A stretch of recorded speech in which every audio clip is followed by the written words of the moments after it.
नमस्कार, मैं हूं पवन त्यागी। राहुल गांधी विदेश यात्रा पर हैं और यूरोप की इस यात्रा में वो भारत की हर बदनामी को करने की कोशिश कर रहे हैं, भारत की बुराई कर रहे हैं और वो ये बता रहे हैं विदेशियों को कि भारत के अंदर अल्पसंख्यकों पर अत्याचार हो रहा है, वहां मीडिया को कुचला जा रहा है, लोकतांत्रिक व्यवस्था नहीं है और वो विदेश में जाकर के भारत के विरुद्ध दुष्प्रचार करने में लगे हुए हैं और ये भी कह रहे हैं कि भारत में जो वर्तमान सरकार है वो तो सरकार बहुत खराब है। आरएसएस और बीजेपी वाले वो जो हैं वो वहां किसी और को बोलने नहीं देते और उन्होंने ये तक कह दिया राहुल गांधी ने कि मुझसे इस कदर वो चिढ़े हुए हैं कि हमने अपने गठबंधन का नाम INDIA रखा तो वो जो वर्तमान सरकार यानी मोदी सरकार है वो देश का नाम भी बदल रही है। राहुल गांधी यहीं नहीं रुके, उन्होंने ये भी कहा कि मेरे ऊपर वहां केस दर्ज कर दिया क्योंकि मैंने अडानी पर सवाल उठाया और अडानी पर जो मैंने प्रेस कॉन्फ्रेंस की इसके बाद मुझे अधिकतम सजा दे दी। राहुल गांधी ये कहना चाहते हैं कि वहां अगर कोई भ्रष्टाचार का मुद्दा उजागर करता है तो उसके ऊपर केस कर दिया जाता है।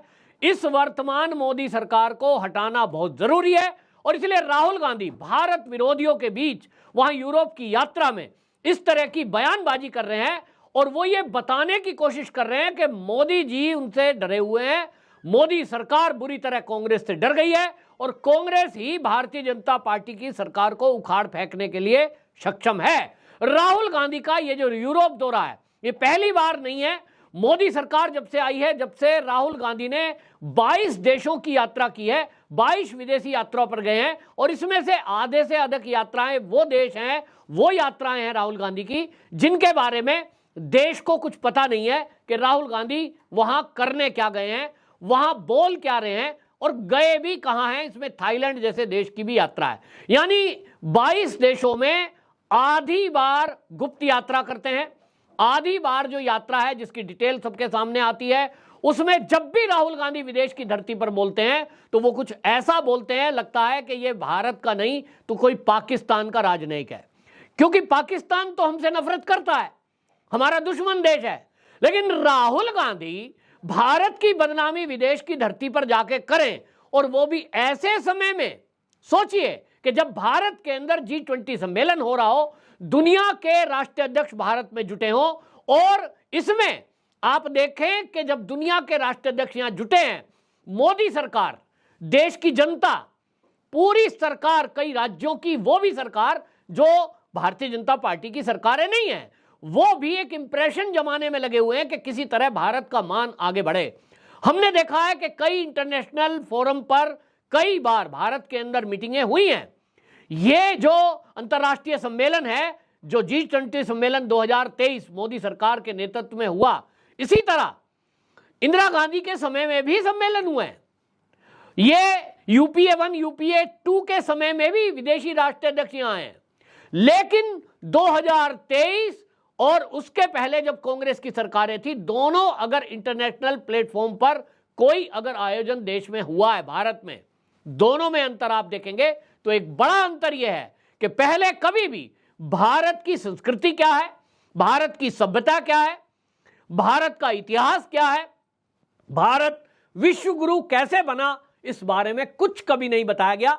दिल्ली में एक हॉल में बैठकर मीटिंग हो गई और अगर भारत की संस्कृति को दिखाने की कोई बात आई, भारत की अगर ऐतिहासिक विरासत का परिचय कराने का कोई बात आई तो आगरे के ताजमहल के पास ले जाके फोटो खिंचवा दी और ये बता दिया कि हमारे देश के अंदर जो भी अच्छी बिल्डिंग आपको दिख रही है ये तो मुगलों ने बनाई है या तो अंग्रेजों ने बनाई है। भारत के पास वो सामर्थ्य कहां जो भारत में ऐसी बढ़िया बढ़िया बिल्डिंग बना सकें। और इसीलिए विदेशी जब भी कभी यहां आए, अपने देशों में गए, विदेशी मीडिया जब यहां आया वो अपने देशों में गए और समाचार क्या बनाया, भारत एक भूखे नंगों का देश है जहां लगभग 1 करोड़ लोग रोज भूखे पेट सोते हैं, भूखों का देश बताया गया और ऐसी छवि बनाई गई, भारत को सपेरों का देश कह दिया गया।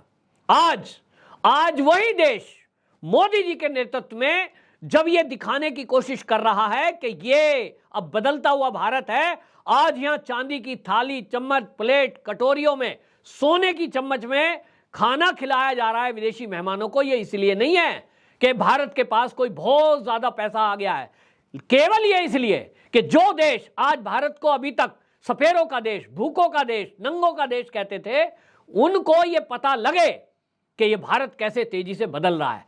आज जिस तरह की बिल्डिंग के अंदर बैठकर भारत मंडपम में ये G20 देशों के सम्मेलन हुए, जिसमें राष्ट्रपति जी का भोज हुआ, देख करके दुनिया के राष्ट्रीय अध्यक्ष भारत की वाहवाही कर रहे हैं। लेकिन राहुल गांधी है, कांग्रेस है, पूरी कोशिश में है कि भारत का नाम कैसे हो रहा है, भारत की वाहवाही ये विदेशी लोग कर कैसे रहे हैं। जो ऋषि सुनक, जिन्होंने देश के ऊपर, जिस देश ने 200 साल हमारे देश के ऊपर राज किया, वो ब्रिटेन का प्रधानमंत्री यहां आकर के खड़ा होकर कैसे कह रहा है कि मुझे हिंदू होने पे गर्व है। तो राहुल गांधी यूरोप की धरती से बोलते हैं कि हिंदुत्व में और हिंदू में फर्क है। वो कहते हैं ये जो बीजेपी आरएसएस है, इसका हिंदुत्व अलग है। और राहुल गांधी की ताज्जुब भरी बात देखिए कि वो यूरोप की धरती में जाकर ये कह रहे हैं, मैंने तो वेद भी पढ़े हैं, मैंने उपनिषद पढ़े हैं, मैंने जो है बहुत सारे शास्त्र पढ़े हैं, और वो कह देते हैं मैंने गीता भी पढ़ी है, मैंने जो कह रहे हैं हिंदुओं की किताबें पढ़ी हैं, उनमें कहीं भी ऐसा नहीं लिख रहा। वो कह रहे हैं कि उनके आधार से मैं कह सकता हूं कि जो आरएसएस और बीजेपी है, वो कहते हैं कि ये जो लोग हैं ये तो अल्पसंख्यकों पर अत्याचार करने वाले हैं, अलगाववाद करने वाले हैं और निचली जातियों की आवाज को दबाने वाले हैं।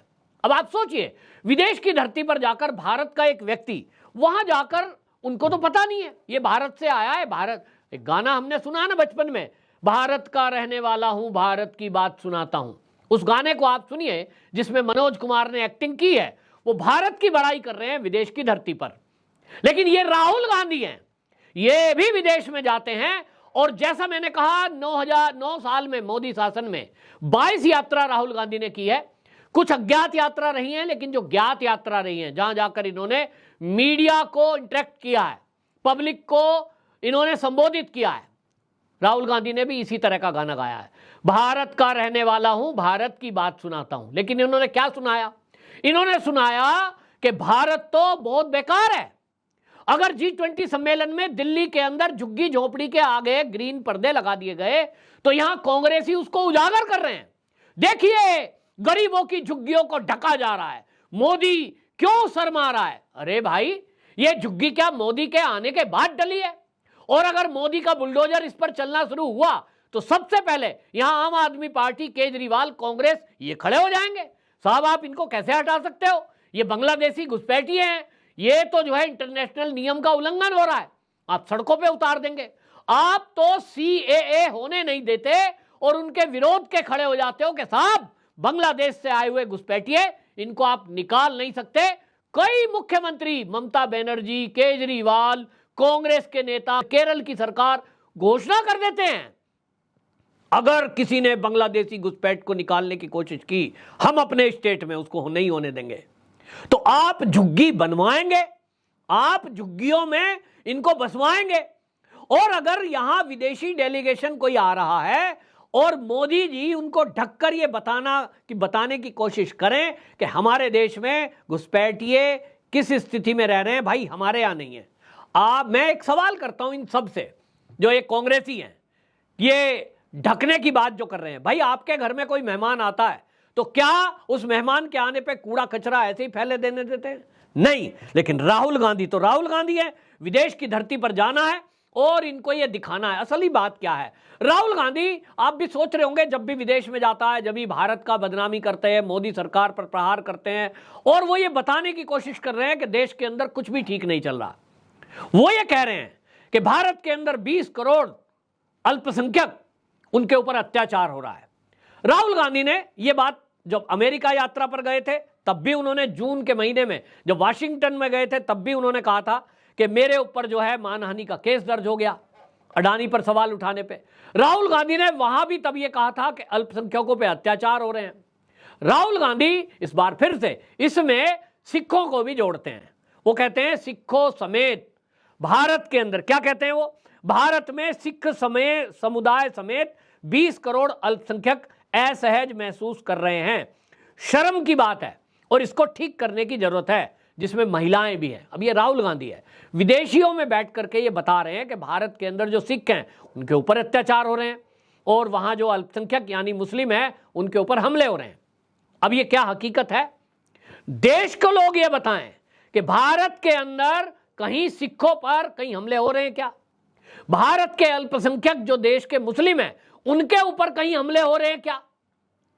हां, कुछ कट्टरपंथी लोग जरूर, चाहे वो हरियाणा का नूह हो, फिर चाहे वो आपका उत्तर प्रदेश का कोई शहर हो, फिर चाहे वो राजस्थान का कोई शहर हो, चाहे मध्य प्रदेश की महाकाल की यात्रा हो, वो जरूर कहीं ना कहीं हमला कर देते हैं कट्टरपंथी। फिर पलटकर जब पुलिस उनके ऊपर एक्शन लेती है तो बुलडोजर तो चलेगा।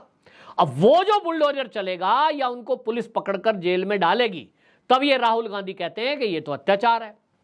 जिन्होंने दंगे किए, जिन्होंने हरियाणा के नूह में यात्रा पर हंगामा किया, पथराव किया, गोलियां चलाई, आग लगाई गाड़ियों में, उनको पुलिस को पकड़ना नहीं चाहिए।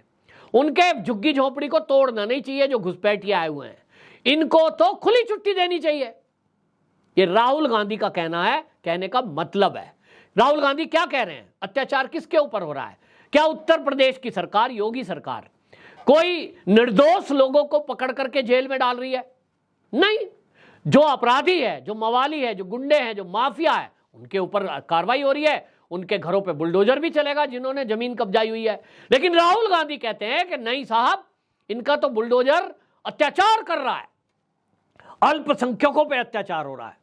देशवासियों से मैं इस वीडियो के माध्यम से पूछना चाहता हूं, आप में से किसी ने कुछ सुना कि सबसे ज्यादा सिख कहां रहते हैं? पंजाब में।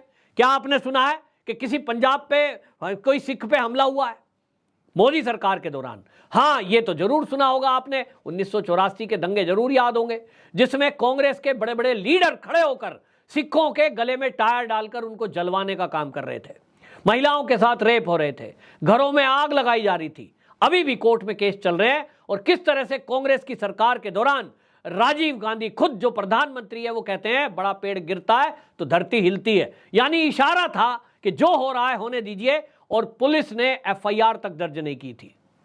ये तो हुआ है सिखों के ऊपर अत्याचार, इसके अलावा तो हमने नहीं सुना। लेकिन राहुल गांधी मोदी सरकार में बताना चाहते हैं कि सिखों पे सबसे ज्यादा अत्याचार हो रहे हैं। विदेश की धरती पर राहुल गांधी इस तरह का बयान क्यों देते हैं? असली बात क्या है? असली बात यह है कि जो भारत विरोधी ताकतें हैं, वो चाहे अमेरिका में हो, चाहे इटली में हो, चाहे ब्रिटेन में हो, हर जगह है। चीन में तो बहुत ही बड़ी संख्या में चीन का राष्ट्रपति विरोध में है। ये केवल ये बताना चाहते हैं कि भैया तुम हमें चंदा दो, चुनाव लड़ने में हमारी पैसे से मदद करो, हमारी हेल्प करो, हम मोदी को हटाएंगे। तुम भारत विरोधी अभियान चला रहे हो, भारत विरोधी अभियान हम भी चला रहे हैं और हम भी मोदी को हटाना चाहते हैं। तो राहुल गांधी विदेशी मदद मांगने चाहते हैं, ऐसा देश के लोगों का कहना है। और मेरे जो मित्र अमेरिका में रहते हैं, कुछ जो यूरोप में रहते हैं, उनका कहना है कि यह राहुल गांधी जिस तरह से आ रहा है, उसके साथ जो फोटो सामने आ रही हैं, सैम पित्रोदा दिखाई दे रहे हैं, बाकी लोग दिखाई दे रहे हैं, ये सब देश विरोधी लोग हैं, भारत विरोधी अभियान चलाते हैं। और उनके साथ राहुल गांधी का वहां खड़े होना, मीटिंग में शामिल होना, बयानबाजी करना, ये बता रहा है कि राहुल गांधी का जो भारत विरोधी अभियान है, वो भारत विरोधी अभियान और जो विदेशों में बैठे हुए भारत के विरुद्ध षड्यंत्र करने वाले लोग हैं, उनके साथ एक गठजोड़ है। और इसी गठजोड़ के तहत राहुल गांधी हर दूसरे तीसरे महीने में विदेश यात्रा पर जाते हैं। कुछ ना कुछ डील होती होगी, कुछ ना कुछ प्राप्त होता होगा, और इससे इंटरनेशनल छवि में भारत की बदनामी करते हैं। वहीं भारत सरकार को कैसे गिराया जाए, उसके लिए षड्यंत्र रचने का काम किया जाता है।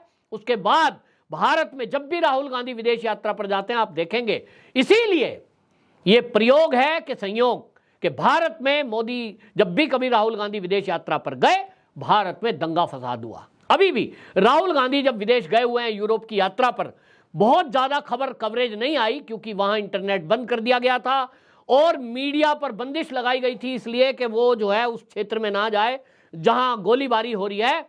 नॉर्थ ईस्ट में, मणिपुर में, नागालैंड में जब राहुल गांधी विदेश पर थे, उस समय फिर से एक बार लाखों लोग सड़क पर आए थे और उनकी प्लान थी कि वो जो विदेशी डेलीगेट्स G20 समिट में दिल्ली में इकट्ठा हैं, उन तक ये मैसेज पहुंचाएं कि भारत के अंदर तो जो आदिवासी हैं और ये जो अल्पसंख्यक है, क्योंकि ईसाई भी अल्पसंख्यक है, वहां केवल ये मैसेज देने की कोशिश थी कि अल्पसंख्यकों पर अत्याचार हो रहा है। ये तो वो खबर और वो जो घटना है वो ज्यादा बड़ी नहीं हो पाई, क्योंकि पहले ही ये सब सूचना प्रशासन शासन को हो चुकी थी और उस पर कड़ी कार्रवाई तत्काल एक्शन लिया गया। नहीं तो योजना यह थी कि दिल्ली में आकर वो धरना प्रदर्शन करेंगे, दिल्ली की सड़कों को जाम करेंगे और विदेशी डेलीगेशन जब यहां है उनको ये बताने की कोशिश करेंगे कि भारत में तो ईसाइयों पर हमले हो रहे हैं। तो क्या ये राहुल गांधी के इशारे पर हो रहा है? क्या राहुल गांधी की देश विरोधी ताकतों से मिली भगत के कारण ये दंगे फसाद भारत में होते हैं? इसको मैं पहले भी कह चुका हूं, पूरा देश ये कहना चाहता है और मैं भी इस वीडियो के माध्यम से मोदी जी को कहना चाहता हूं, एनएस से अजीत डोभाल को कहना चाहता हूं कि अब बहुत हो गया। पूरा देश ये जानना चाहता है कि राहुल गांधी और देश विरोधी ताकतों का और देश की ये जो राहुल गांधी की विदेश यात्रा का क्या लिंक है, ये देश के सामने हमारे एनएस से अजीत डोभाल रखें, क्योंकि नहीं तो ये इसी तरह करते रहेंगे देश विरोधी काम और भारत को जलाते रहेंगे। आपकी क्या राय है कमेंट बॉक्स में जरूर लिखना और इस वीडियो को शेयर भी जरूर करना ताकि ये वीडियो नरेंद्र मोदी तक पहुंचे और ये एनएस से अजीत डोभाल तक पहुंचे ताकि वो जवाब देने के लिए पब्लिक में तैयारी करें। ये बहुत जरूरी है। आपकी क्या राय है दोस्तों, कमेंट बॉक्स में जरूर लिखना। वंदे मातरम।